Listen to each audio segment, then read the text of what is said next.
Good morning and welcome back to session 4. In an earlier session I mentioned Dr. Rufus Fears at the University of Oklahoma, who taught a course on tape called The Wisdom of History, and he spoke of the key lessons from the study of history. Number 1 was that power is the universal value. But number 2 is that freedom is not a universal value. And number 3 was that religion, along with the will to power, are 2 of the greatest motivating forces in history. These are important lessons to keep in mind as we study history. And I'll add another lesson. Christianity transformed the ancient world and provided the foundation for the development of Western culture and civilization. One of the best explanations of that comes in a textbook by Justo Gonzalez, The Story of Christianity, Volume 1, The Early Church to the Dawn of the Reformation. And this book is the textbook for Ross Wright's course in church history at Randolph-Macon College. And Dr. Gonzalez very quickly provides an excellent summary of the point that we're trying to make in this course. In 410, Rome had been taken and sacked by Alaric and the Goths. Even earlier, at the Battle of Adrianople in 378, an emperor had been defeated and killed by the Goths, whose troops had reached the very walls of Constantinople before turning to the west, where the empire was more vulnerable. The ancient empire, or rather its western half, was crumbling. For centuries, Roman legions had been able to hold the Germanic people behind their borders at the Rhine and the Danube. In Great Britain, a wall separated the Romanized area from that which was still in control of the barbarians. But now the floodgates were open. In a series of seemingly endless waves, sometimes invited by Roman officials who sought their military support, Germanic hordes crossed the frontiers of the empire, sacked towns and cities, and finally settled in areas that had been part of the Roman Empire.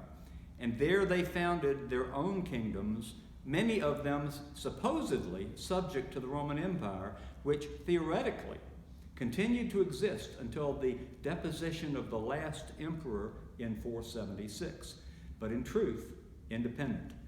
Their impact was such that their memory is still present in the names of many of the regions in Europe where each group settled. Germany, named after the Germanic invaders, France, England, and Lombardy, named after the Franks, the Angles, and the Lombards, and many others. The Western Roman Empire had come to an end, and even though most of its conquerors would eventually speak languages derived from the Latin of the empire, and even though various European leaders would claim to be the true successors of the ancient Caesars for another 15 centuries, the imperial church, which Constantine had inaugurated, continued existing for another 1,000 years in the Byzantine Empire. Not so in the West, for it would be a long time before Western Europe could once again experience the political unity and the relative peace that it had known under Roman rule. It would also take centuries to rebuild much of what had been destroyed, not only in terms of roads, buildings, and aqueducts, but also in terms of literature, art, and knowledge of the physical world. In all of these fields, it was the church that provided continuity with the past. It became the guardian of civilization and of order. In many ways, the church filled the vacuum left by the demise of the empire. Centuries later, when the empire was resurrected in the West, this was accomplished through the action of the church, and it was the Pope who crowned the emperor. Meanwhile, there were new challenges to be met. Many of the invaders were pagan, and therefore the conquered felt the need to teach their faith to their victors. Slowly, through the unrecorded witness of thousands of Christians, the invaders accepted the Christian faith, and eventually from their stock came new generations of leaders of the church. And in those few words, Dr. Gonzalez has essentially stated the thesis of this course, that it was the church that formed the basis for Western culture. Now, with that introduction, I want to share some thoughts this morning on the fall of the Roman Empire and how that affected the growth of the church in the Western Europe. Michael Grant, the great classical historian from the University of Cambridge, tells us that a combination of internal and external threats gradually weakened the empire. These internal divisions between the people and the army, the generals and the state, the class divisions between the rich and the poor, between the people and the emperor, the conflicts between the different ethnic groups and allies within the empire. All of these internal divisions gradually weakened the cohesiveness of Roman society and its ability and determination to maintain control over its far-flung dominions. Swords in Western civilization, the textbook that we looked at in the last session, is very much in tune with Michael Grant's ideas. And Swords tells us that the external threat was along the northern borders. The ultimate transformation of the classical world came about with the penetration of the imperial frontiers by the barbarian Germans from the forests and plains of Central and Eastern Europe. Centuries before their mass invasions into the crumbling empire in the 4th and 5th centuries, the Germanic people had been known to the Romans. But Caesar's conquest of Gaul and the stabilization of the European frontier along the Rhine and the Danube had kept them outside the empire. And Michael Grant explains further that the external threats included two great Germanic states in Eastern Europe, the Ostrogoths, the Bright Goths, in the Ukraine, and the Visigoths, or the Wise Goths, in what is now Romania. And then, the really fearsome cavalry of the Huns came out of the east, destroying the Ostrogothic kingdom and driving 200,000 Visigoths before them across the Danube and into the Eastern Roman Empire. Now, I'd like to take a moment and refer to a really interesting book by William H. McNeill, who was chairman of the history department at the University of Chicago, and in his great synthesis of world history called The Rise of the West, published in 1963. And he explains very well the importance of the invasion of Attila the Hun. Oh, excuse me. The proximate cause of Rome's final collapse in the far west was the sudden appearance of the Huns in Central Europe. The original impetus which ejected this horde from the Aral region of the steppe can only be conjectured, but in 374, the Huns quickly defeated the Ostrogoths on the Dnieper, terrified the Visigoths into seeking refuge south of the Danube, and proceeded to build up an extensive nomad empire from a center in the Hungarian plain. In the following decades, Italy and Gaul, as well as the Balkan Peninsula, felt the scourge of the Hunnic raids, and all across Europe, whole peoples submitted in terror or fled before the new conquerors. And yet, following the death of Attila in 453, the last great Hunnic warlord, civil dissension within the horde and a rebellion of subject peoples destroyed the nomad empire even more quickly than it had arisen. Hunnic remnants took refuge along the Roman borders or retreated east to the region of the Lower Don, where they resumed their ancestral mode of life and became but one of many similar groups occupying the steppe lands of Eurasia. In consequence of the Hunnic devastations, the Roman government lost control of the western provinces, and a series of German successor kingdoms arose in Italy, Gaul, Spain, Britain, and North Africa. Like other barbarian conquerors of civilized lands, the Germans wished both to preserve their accustomed tribal organization and to ape the wealth, ease, and elegance of Roman upper-class life. They were the Huns. after the last Western Roman emperor was deposed in 476, the Western Empire then broke up into a collection of smaller Germanic states. But the new rulers and most of the inhabitants continued the economic and social life of the former Roman provinces as best they could, to a very great extent maintaining Roman urban life, trading routes, supply chains, and coinage. And the newcomers, to a great extent, adopted Roman customs and lifestyles around the Mediterranean, and life went on. The rulers changed, but for the most part, the private economy around the perimeter of the Mediterranean Sea continued after 476 as before. The church continued to grow, and the barbarian invaders were gradually converted to Christianity, although some of them were attracted to the Arian heresy. So, some key dates.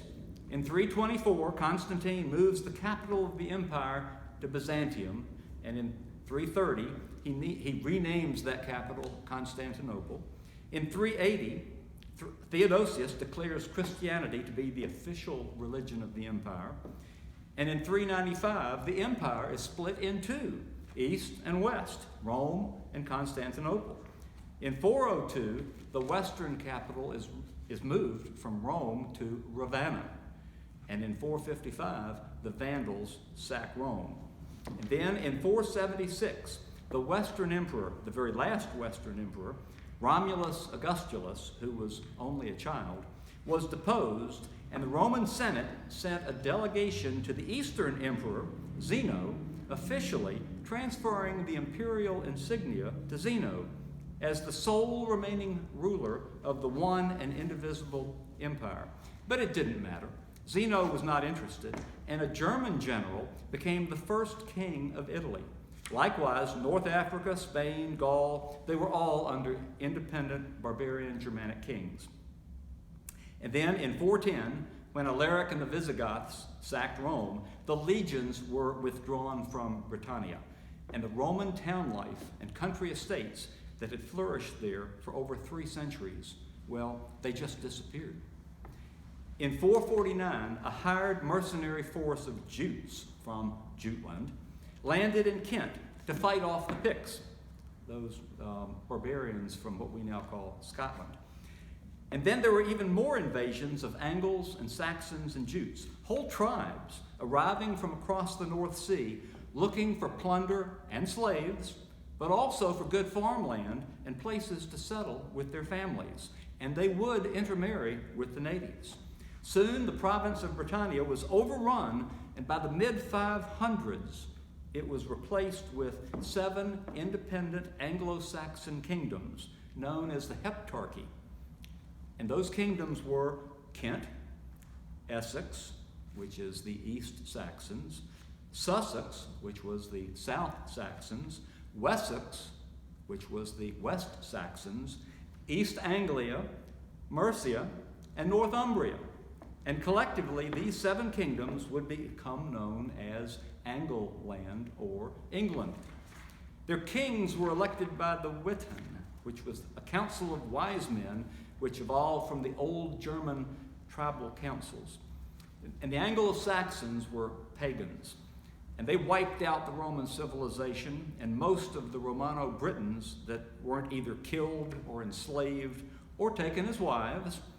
And those that survived fled to Devon, Cornwall in the west of England, Wales, and Ireland. And they took their Celtic culture and their Celtic or British church with them. And the most famous of those Romano-Briton refugees was St. Patrick, who lived from 389 to 461, and he spent the last 30 years of his life in Ireland and was responsible for the great growth of the Celtic church in Ireland. And then in 563, St. Columba sails from Ireland to found that monastery that will begin the process of spreading the gospel back from Ireland to Scotland and to northern England, Northumbria, and from there back to the Franks in Western Europe. So that's how the church survived on the very fringes and beyond the Roman Empire during the dissolution of the empire, and then the church came back with its mission to Western Europe. So along comes 597, and we begin the process of converting the Anglo-Saxons in the southern portion of England. In 597, the same year that St. Columba died, Pope St. Gregory the Great sent the monk St. Augustine to England. And Augustine was the Roman apostle to the English. And that's not St. Augustine of Hippo who wrote The City of God. It is St. Augustine, the apostle to England. Now, Pope Gregory, earlier in his life, had seen fair-haired boys being sold in the Roman slave market, and he asked where they were from. And when he was told that they were Angli or Angles from England, he supposedly responded, not Angles, but angels. Later, as Pope, he wanted to convert the pagans in that faraway land, and he chose Augustine for that mission. Augustine landed at Kent, and he was welcomed by Ethelbert, the king of Kent, and his queen, who is now canonized and recognized by the Anglican Church as Saint Bertha, who was a Frankish princess. And her great grandfather was Clovis, the king of the Franks. And she was already a Christian. And they allowed, and that is Ethelbert and Bertha, allowed Augustine to establish the center of the Roman Catholic Church at Canterbury in Kent. And in less than a century, most of the Anglo-Saxons in southern England and in the Midlands had been converted. Through Augustine, Pope Gregory the Great set out the guidance for the Roman Catholic Church in England, and to a great extent, that guidance was maintained through the Middle Ages. And they're points that are still relevant to our study today. Number one was money. The income of the church was to be divided 4 ways: 1/4 each for the bishop, the priest, relief for the poor, and maintenance of the church. Interesting distribution of funds to think as we begin our deliberations on our budget here for Good Shepherd. Liturgy.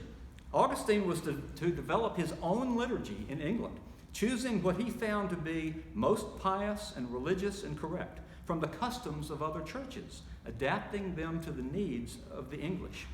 And organization. England was to be divided into 2 provinces, Canterbury and York, each with its own archbishop. Now, in the next session, I'll tell you about the conflict between the Roman Catholic Church that was established by St. Augustine and the Celtic or the British Church as it developed independently in the West and in Wales and in Ireland. But we will come back to that in the next session.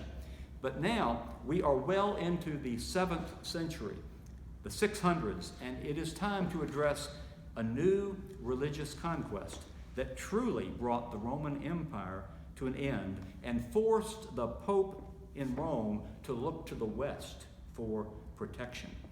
And to understand this turning point in history, I want to share with you a fascinating book. It's called The History of Europe, From the Invasions to the 16th Century. And it was written during World War I by a Belgian historian by the name of Henry Perrin. I found this book this summer, and when it was first published in the 1930s, it was probably a revolutionary thesis that really upset the ideas of a lot of historians. It's much more mainstream today. But Henry Perrin was born in 1862, and he became a professor of medieval history at the University of Ghent in 1886. And he was there until he died in 1935, except during World War I. At the beginning of World War I, in 1914, the Germans occupied Belgium. And here's what happened next, and it's a very interesting story.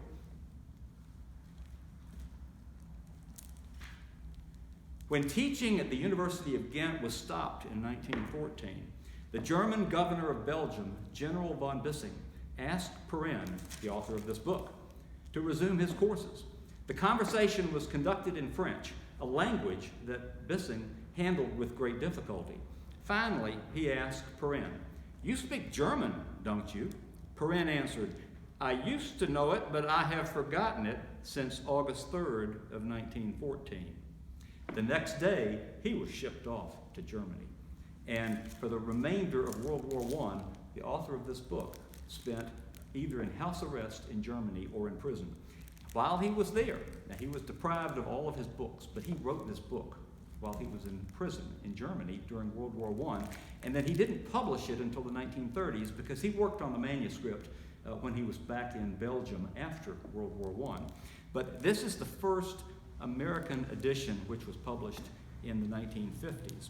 And his thesis in this book is that it was not the deposition of the last Roman emperor in 476, which brought the Roman Empire to a close.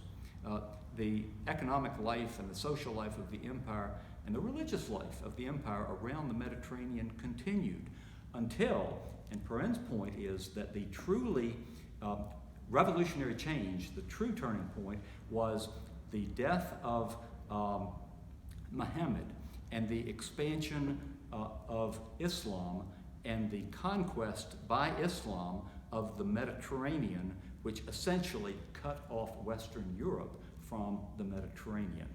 And it's a fascinating thesis. And I'm going to read, to close out today's session, I'm going to read from chapter 3, The Muslim Invasion. In the whole history of the world, there has been nothing comparable in the universal and immediate nature of its consequence with the expansion of Islam in the 7th century.